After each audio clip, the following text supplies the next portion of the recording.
টিংখাঙৰ অমূল্যবাৰী চাহ বাগিচাত পিঞ্জৰাবদ্ধ প্ৰকাণ্ড নাহৰ ফুটুকী।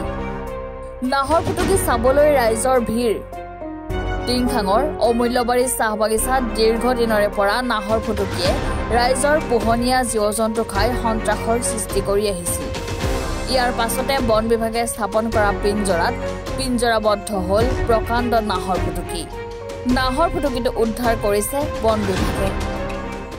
যোৱাকালি বন বিভাগে ইয়াত পিঞ্জৰা এটা পাতি থৈছিলে আৰু আজি পুৱতি নিশাই বাঘটো পিঞ্জৰাত আবদ্ধ হ'ল।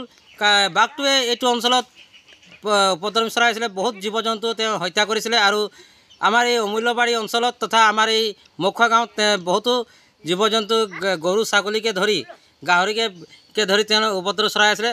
আজি যি বাঘটো আবদ্ধ হ'ল এইটো আজি আহি বন বিভাগে আজি উদ্ধাৰ কৰিলে আৰু তেওঁলোকে লৈ যায়। আৰু আমি জনাওঁ বন বিভাগ যে ইয়াত আৰু বাঘ আছে, যাতে সেই বাঘখিনিকো তেওঁলোকে